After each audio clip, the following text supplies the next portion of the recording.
Everybody, please put your hands together for Stephanie T. Benedetto!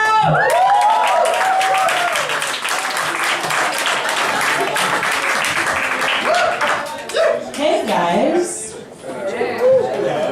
So, hello.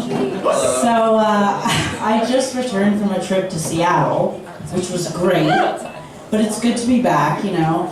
And once you've taken a couple of flights, you kind of remember how nice it is to travel by bus or by train.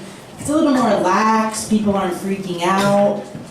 Because, you know, planes can be scary. Like, a lot of people are afraid of flying, you know?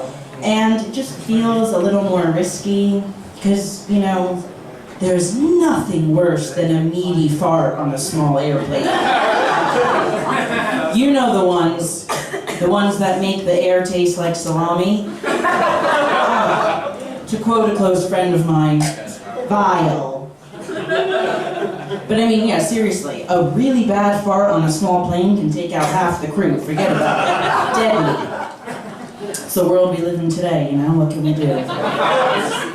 But, I actually normally like flying, but it's hard to fly on a super low budget. You normally end up with interesting flights, you know? This flight I took back from Seattle was the smallest plane I've ever been on. Unbelievably small, like literally crammed like a sunglass hut, which is saying something since we all know those things are built like prison cells. And another thing, you fly across the country, you fly from Seattle to here, coach. Let me tell you so you know. No peanuts. No. No complimentary drinks, no food, no pretzels, little nosh, nothing. No, nada. I was floored. And then you know how like airplane temperature is like nuts? Like when you're on the ground before you take off, it's like hotter than Hades down there, you're sweating up a storm, and then 30 minutes into the flight you feel like you just climbed Mount Everest, sitting there shivering. So they give you an airplane blanket, aka a giant piece of felt. Not anymore. Felt's gone. No felt from Seattle to here. That Obama. So, yeah, like I said, this plane is tiny, and somewhere along the flight, I look over, and the guy in aisle over and 2 rows up just lets out the neediest, like, biggest atrocity of a fart you've ever heard. And I know it was him because he did the fart tilt to like get better flow. So I was like, I saw you, dude. Like, you just did that to all of us. And then like 2 minutes later, the guy behind me just lets one rip, and it falls over, flying all over. I'm like, are you really? Way to take advantage of a stinky situation, buddy. Like, 2 farts don't make it right. Come on. And then I'm not kidding. It was a free-for-all.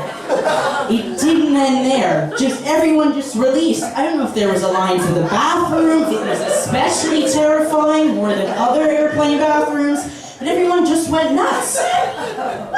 I couldn't even go, I walked off like, how did that just happen to me?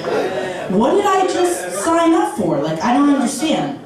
Where did I book that through? Because note to self, never happening again. Like, kayak? No. Hot wire? I don't think so. I definitely went with something a little different, like poorpeopletravel.com, or maybe it was prisonoftheskies.net. Oh.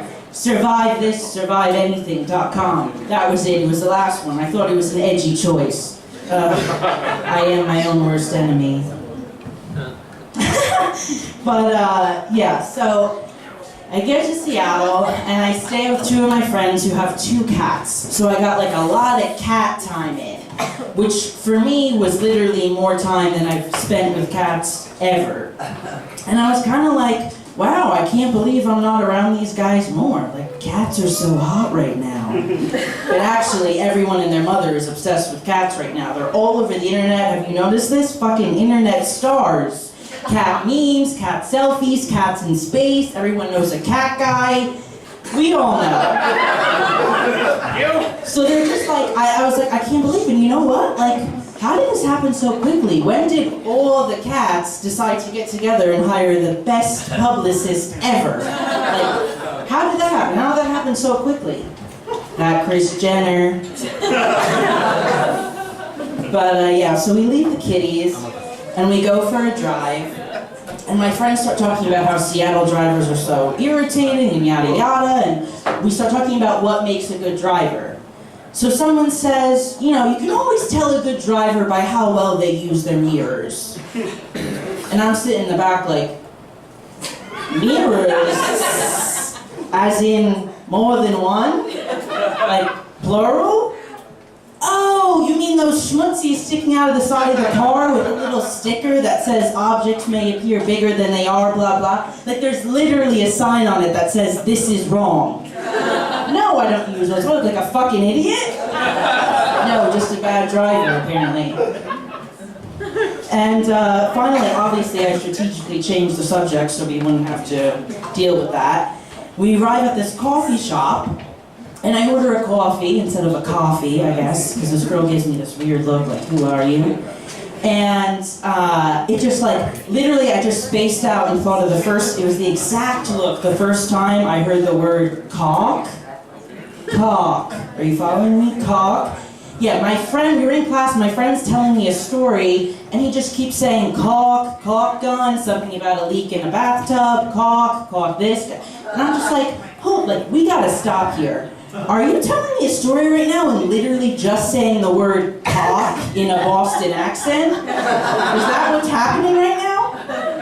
Then he explained to me it was a sealant, fixes shit, blah, blah, blah. Oh, got it. It's one of those words that sounds like what it is, but not in a good way. Like moist.